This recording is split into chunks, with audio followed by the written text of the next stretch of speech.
یہ تو مہکتے ہوئے دو پھول بھی ہے، مہکتے ہوئے دو پھول بھی ہے۔ جب میں یہ سوچتا ہوں کہ یہ میرے بیٹی کے بیٹے ہیں تو میں انہیں چوم لیتا ہوں، اور جب میں یہ سوچتا ہوں کہ یہ میرے مہکتے ہوئے پھول ہیں تو میں انہیں سونگ لیا کرتا ہوں، میں انہیں سونگ لیا کرتا ہوں۔ افرو اعلیٰ حضرت کو کیا بات رضا اس قبرستان کرم کی، کیا بات رضا اس قبرستان کرم کی، زیادہ ہے کلی جس میں حسین اور حسن پھول۔ پتا چلا دنیا میں بھی ان کی شان بہت بے مثال، دنیا سے جاتے ہوئے بھی بے مثال، اور قیامت کے میدان میں بھی بے مثال۔ ایک قدم آگے بڑھیے، ترمذی شریف کی حدیث ہے، حضرت حذیفہ رضی اللہ تعالی عنہ اس حدیث پاک کے راوی ہیں، جو عرض کرتے ہیں کہ میں نے اپنے والدین محترمہ سے عرض کیا، اے میری امی جان، آج میں جا رہا ہوں نبی کے پیچھے نماز پڑھنے کے لیے، مصطفیٰ کے پیچھے نماز پڑھنے کے لیے۔ امی جان فرماتی بیٹا نماز تو کئی بار پڑھ چکے ہو، پڑھتے بھی ہو، آج اسپیشل طور پر جانے کی ضرورت کیا ہے؟ عرض کرتے ہیں امی آج جا رہا ہوں نبی کے پیچھے نماز بھی پڑھوں گا، اور نبی سے اپنے لیے اور اپنی ماں کے لیے مغفرت کی دعا بھی کراؤں گا، سبحان اللہ، مغفرت کی دعا بھی کراؤں گا۔ پتا چلا صحابی کا بھی یہی عقیدہ تھا کہ مصطفیٰ جس کے لیے دعا فرما دے اس کی مغفرت ہو جائے، مغفرت کی دعا کراؤں گا۔ حضرت حذیفہ عرض کرتے ہیں میں مسجد نبوی میں حاضر ہوا، سرکار کے پیچھے نماز مغرب ادا کیا، مغرب ادا کرنے کے بعد میں وہیں پہ بیٹھ گیا، اور وقت نہیں ملا کہ میں اپنا مدعا بیان کروں، حتیٰ کہ عشاء کا وقت آ گیا۔ میرے حضور نے نماز عشاء کی امامت فرمائی، اس کے بعد حضور مسجد نبوی شریف سے نکلے، اور نکلنے کے بعد حجرہ نبوی کی طرف بڑھے۔ اب حضرت حذیفہ فرماتے ہیں، حدیث پاک کے الفاظ ترمذی کی حدیث ہے، حضرت حذیفہ عرض کرتے ہیں فسمع صوتی فقال من هذا حذیفہ قلت نعم یا رسول اللہ قال ما حاجتك غفر اللہ لك ولأمك ان هذا ملك استاذن ربه ان يسلم عليك ويبشرني بأن فاطمة سيدة النساء أهل الجنة وأن الحسن والحسين سيدة شباب أهل الجنة۔ سبحان اللہ۔ حضور یہ پیچھے پیچھے میں چلنے لگا، اور جب سرکار کے قدموں میرے قدم کی آواز سرکار کے کان شریف میں پڑی تو میرے حضور فرماتے پیچھے کون آ رہا ہے؟ حذیفہ ہے کیا؟ حذیفہ ہے کیا؟ قلت نعم یا رسول اللہ، میں نے عرض کیا حضور آپ کا غلام حذیفہ ہے۔ ابھی حضرت حذیفہ نے اپنا مقصد بھی بیان نہیں کیا تھا، اس سے پہلے میرے مصطفیٰ فرماتے ہیں اے حذیفہ جاؤ جاؤ، اللہ نے تمہیں بھی بخش دیا ہے، تمہاری ماں کو بھی بخش دیا، زندہ باد، تمہیں بھی بخش دیا، تمہاری ماں کو بھی بخش، سبحان اللہ۔ اس کے بعد حضرت حذیفہ سے میرے آقا فرماتے ہیں اے حذیفہ ان ھذا ملک، یہ دیکھو ایک فرشتہ کھڑا، ایک فرشتہ کھڑا، لم ينزل الارض قط قبل هذه الليلہ، اور یہ فرشتہ ایسا ہے کہ آج سے پہلے کبھی زمین پر آیا ہی نہیں ہے۔ اس کا مطلب کیا ہوا؟ میرے حضور یہ بھی جانتے ہیں آسمان پر کتنے فرشتے ہیں، اور یہ بھی جانتے ہیں کون کون زمین پہ آیا کون نہیں آیا۔ یہ ایسا فرشتہ ہے جو آج تک کبھی زمین پہ آیا نہیں، آج پہلی بار زمین پہ نازل ہو رہا ہے۔ حضرت حذیفہ عرض کرتے ہیں یا رسول اللہ اس فرشتے کے آنے کا مقصد کیا ہے؟ میرے مصطفیٰ کریم فرماتے ہیں اس کے آنے کا دو مقصد ہے۔ استاذن ربہ ان یسلم علیک، یہ اپنے رب سے اجازت مانگ کر کے مجھ پہ سلام پڑھنا چاہتا ہے، سبحان اللہ، مجھ پہ سلام پڑھنا چاہتا ہے۔ اس کا مطلب یہ ہوا کہ سلام پڑھنا یہ صرف بریلویوں کا طریقہ نہیں، اللہ کے فرشتوں کا بھی یہی طریقہ، مجھ پہ سلام پڑھنا چاہتا ہے۔ اور دوسرا مقصد یہ ہے کہ یہ مجھے بشارت دینے کے لیے آیا ہے کہ اے میرے حضور دنیا میں بیٹیاں تو بہت ہیں لیکن آپ کی بیٹی کی کیا شان ہے کہ اللہ جل مجدہ کریم نے آپ کی بیٹی کو تمام جنتی عورتوں کا سردار بنا دیا ہے، تمام جنتی عورتوں کا سردار بنا دیا ہے، اور آپ کے نواسے حسن و حسین کو تمام جنتی جوانوں کا سردار بنا دیا۔ سبحان اللہ۔ اس کا مطلب کیا ہوا؟ میرے حضور کی شہزادی سیدہ فاطمہ دنیا میں ہے تو وہاں بھی لاجواب، دنیا سے رخصت ہو رہی ہے تو وہاں بھی لاجواب، قیامت کے میدان میں پہنچ رہی ہے تو وہاں بھی لاجواب، اور جنت میں پہنچ رہی ہے تو وہاں بھی لاجواب۔ اور اسی حدیث سے ایک اور مسئلہ سمجھ میں آ گیا کہ کچھ لوگ کہتے ہیں کہ حسین پاک تو کربلا میں سرداری کے لیے گئے تھے، اقتدار کے لیے گئے تھے، کرسی کے لیے گئے تھے۔ میں نے کہا پڑھ لیتا ترمذی کی حدیث تو زبان نہ کھلتی، اما جس کو بچپن ہی میں اللہ نے جنت کی سرداری عطا کر دی ہو، اسے یزید بدبخت کے تخت کی ضرورت کیا ہے؟ بچپن ہی میں جس کو جنت کی سرداری مل گئی ہو تو یزید جیسے بدبخت کے تخت کی ضرورت تھی کیا ہے کہ نہیں ہے؟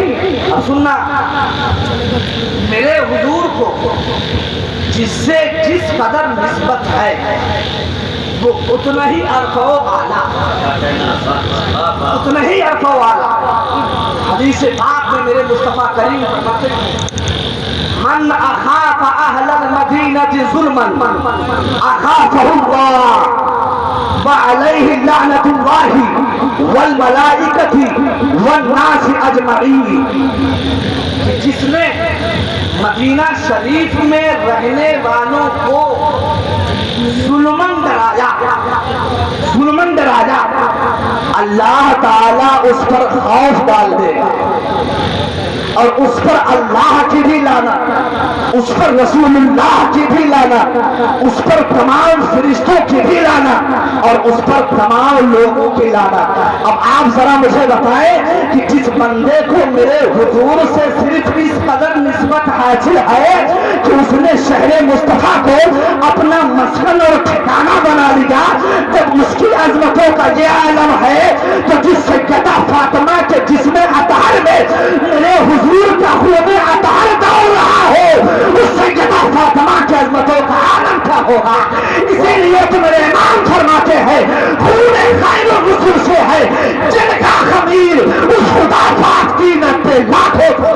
نعرے تکبیر، نعرے رسالت، ذکر شہدائے کربلا، مسلک اعلیٰ حضرت فیضان گنج مراد آباد شریف، علماء اہل سنت۔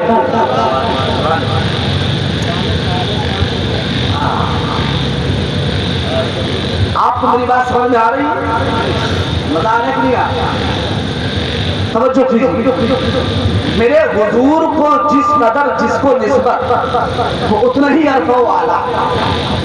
اب آپ اندازہ لگائیے، ترمذی شریف کی ایک دوسری حدیث پڑھتا ہوں، حضور سرور کائنات صلی اللہ تعالی علیہ وسلم جب بھی اپنی بیٹی کے گھر تشریف لے جاتے تو سیدہ فاطمہ سے فرماتے کہ میرے دونوں شہزادے،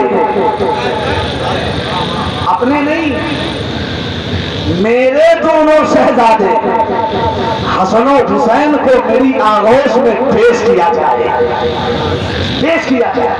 اور یہ ایک مرتبہ نہیں، کانا یقولو لفاطمہ، علماء بیٹھے پوچھے یقولو مضارع کا صیغہ اور اس پہ کانا داخل، اور کانا جب مضارع پہ آئے تو اس میں استمرار کا معنی پیدا ہوتا، بار بار فرماتے، ایک مرتبہ نہیں بار بار فرماتے کہ میرے شہزادوں کو میری آغوش میں پیش کیا جائے۔ اور جب دونوں شہزادے حضور کی آغوش محبت میں تشریف فرما ہو جاتے تو میرے حضور کا انداز محبت کیسا تھا ذرا وہ بھی دیکھو۔ ترمذی کی حدیث ہے فَيَسُمُّهُمَا وَيَسُمُّهُمَا إِلَيْهِ کہ میرے حضور دونوں شہزادوں کو اپنی آغوش کرم میں لے کر کے میرے مصطفیٰ کبھی چومتے بھی تھے